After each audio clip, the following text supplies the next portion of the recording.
हर हर महादेव। महादेव शिव अपने भक्तों की खातिर क्या क्या नहीं कर सकते, आज की इस वीडियो में देखिए और इसे सुनकर आपको अपने कानों पर यकीन तक नहीं होगा। श्याम मनोहर जी ने अपने जीवन की यह घटना ईमेल के जरिए हमारे तक शेयर की, जो हम आपके सामने पेश कर रहे हैं, जो कि महादेव शिव की सेवा में हमारा भी एक छोटा सा योगदान होगा। श्याम मनोहर जी कहते हैं कि मैं उत्तर प्रदेश के एक छोटे से गांव से हूं।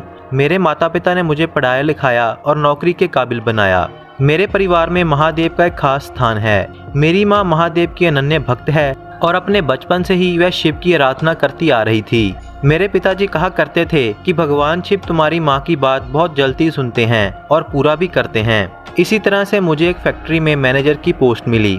हमारा गांव शहर से काफ़ी दूर था। अभी तक हमारे गांव को जाने वाली राहें भी कच्ची थी। हर तीसरे दिन एक बस शहर की तरफ चलती थी। कोई भी यातायात का साधन अभी तक गांव में नहीं था, तो मैं शहर में ही रहकर अपनी नौकरी करता रहा। समय बीतने पर मैंने अपने गांव में सबसे पहले मोटरसाइकिल खरीदी।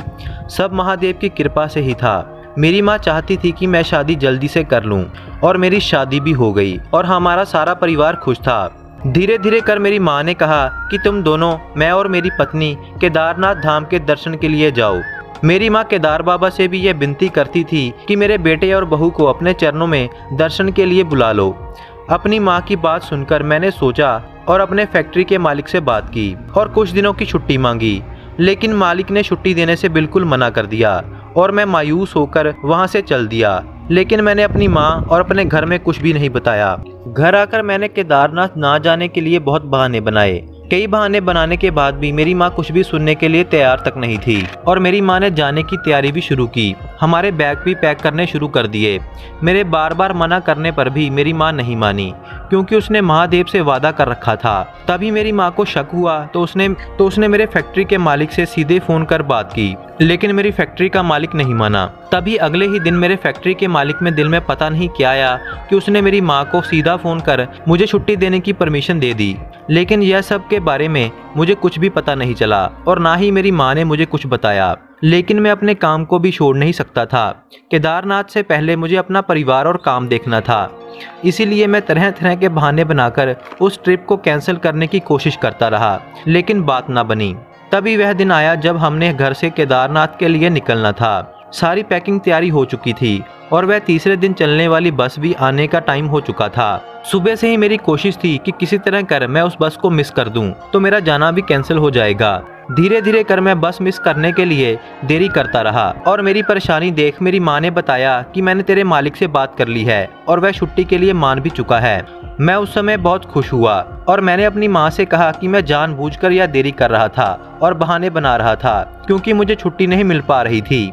तभी हम बस के लिए निकले तो मैंने देखा कि बस तो निकल चुकी है और निकले को भी 15 मिनट हो चुके थे और अगली बस भी 3 दिन बाद आने वाली थी और दूसरा कोई साधन भी नहीं था जिस पर हम जा सकें, क्योंकि मोटरसाइकिल भी सिर्फ मुझे ही चलानी आती थी। मेरी माँ मंदिर गई और महादेव के सामने विनती करने लगी और केदार बाबा को दर्शन की पुकार करने लगी।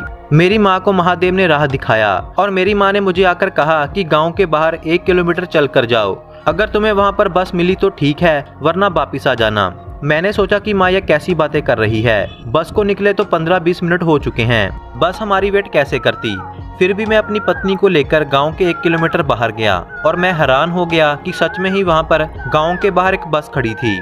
भागकर मैं बस के पास गया और ड्राइवर ने कहा कि अचानक से बस बंद पड़ गई थी और स्टार्ट नहीं हो रही। मैं और मेरी पत्नी बस में बैठ गए। एक सेल्फ पर ही बस स्टार्ट हो गई, जो पिछले 15-20 मिनट से बंद पड़ी थी और यह देखकर सारे हैरान थे।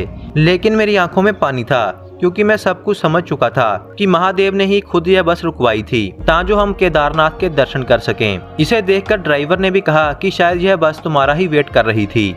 सो इस तरह से हमने दर्शन किए और आज महादेव की इतनी कृपा है कि मैं खुद एक फैक्ट्री का मालिक हूँ और आज मुझे किसी भी मालिक की परमिशन की जरूरत नहीं कि मैं महादेव के दर्शन के लिए छुट्टी मांगूं। हर हर महादेव।